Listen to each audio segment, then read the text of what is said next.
ஆமாம், என் ப்ரா ஸ்ட்ராப் தெரியுது. இப்போ நான் அதுக்கு நயன்தாரா பிக்கினி போட்டு வந்தால் மட்டும் 32 பல்லியை காமிச்சிட்டு ஈனி இழுக்கிறீங்கல்ல. நாங்கள் போட்டால் ஐடி கார்டு தெரியுது, ட்ரெஸ்ஸை ஒழுங்காக போடு, ப்ரா தெரியுது. என்ன தெரிஞ்சா என்ன இப்படி உடம்பெல்லாம் பொசுங்கி சித்திரவா போகிறேன். 2000 ரூபாய் போட்டு ப்ரா வாங்குறோம்ல பிராண்டட்ல, அது காட்டுறதும் காட்டாததும் எங்கள் இஷ்டம். பிடிச்சா பாரு, பிடிக்காட்டி போயிட்டே இரு. ஆமா, யாருன்னா கை தெரியுது. என்ன இப்போ நீங்க மட்டும் உங்க ஒட்டியான காசு மேல எல்லாம் கட்டணும் வரும்போது நல்லா ஏன்னு பாக்குறீங்களா? நாங்க 101 ரூபாய் கொடுத்து கங்கம்மா கோயில கட்டணும் வருவோம், காத்துக்காரு பண்ணக்கூடாது, பேய் உராசக்கூடாது அப்படின்னு சொல்லிட்டு. நீங்க மட்டும் அது வந்து அருணா கை தெரியுது, லோக்கல் பையன் கருப்பு கயிறு கட்டுனுங்கிறான். நான் உங்க கைத்துல மஞ்சள் கயிறா கட்டினேன், எங்க இடுப்புல கருப்பு கயிறு தானே கட்டினேன். ஆளு மூஞ்சி பாத்தீங்களா, நல்லா மாட்டுக்கு மூக்குனா கயிறு கட்டின மாதிரி. அப்படியே நீங்க பார்த்தோன்னே உடம்புல அப்படியே பொசுங்கியா போயிட போதே. பிராண்டோட அருணா கை 1 மீட்டர் 3 ரூபாய்.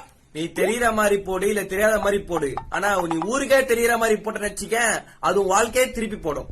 உங்கள மாதிரி சில பொண்ணுங்களால தான் எல்லா பொண்ணுங்களுக்கும் கெட்ட பேர் ஆகுது. ஆமா, என் ஜட்டி தெரியுது. என்ன இப்போ பிராக் லெஸ்னர் கோல்டு பிராக் மட்டும் ஜட்டி போட்டு வந்து ரெஸ்லிங் பண்ணா மட்டும் பாக்குறீங்களா? நீங்களே பாருங்க. நானா இவன் அருணா கயிறும் ஜாக்கி ஜட்டியும் காட்டலனே பாக்குறீங்களா? குழந்தைங்கன்னு இருக்காங்களே, அவங்களும் பாப்பாங்க. ஏன்னா தப்பாயிரும், நம்ம சொல்ற விதத்துல சொன்னா புரிஞ்சுப்பாங்க. தெரியுதா? ஆமா, என் பனியன் தெரியுது. இப்ப என்ன அதுக்கு ரித்திக் ரோஷன் பனியன் போட்டு வந்தா மட்டும் 32 பள்ளியும் காட்டி ஈனி இழுக்கிறீங்களே. நாங்க போட்டா பனியன் தெரியுது, லோயிப்ல ஜெட்டி தெரியுது.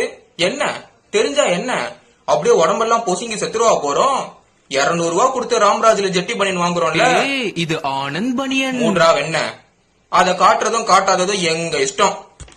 பாத்தியா, லீவிஸ் 2000 ரூபாய், 2000 ரூபாய் ஜெட்டி உள்ள போட்டு மறைக்கிறதுக்காக வாங்கியிருக்கோம். வெளியே கட்டுறதுனா வாங்கியிருக்கோம். நாங்களாம் சமூக நலம் பண்றதுக்கு ஜெட்டியே வாங்குறோம். வேணா பாரு, இங்கேருந்து இவங்க போனால் ஆப்பிரிக்கா, இங்கேருந்து இப்படி போனால் அமெரிக்கா, அங்கேருந்து ரொட்டேட் ஆனால் இங்கிலாந்து, இங்கே அப்படியே கீழே வந்தோன்னா அமேசானில் வந்து மலைப்பாம்பு இருக்கும். ஸோ நம்ம அங்கே போகக்கூடாது, அது மிகவும் ஆபத்தான விஷயம்.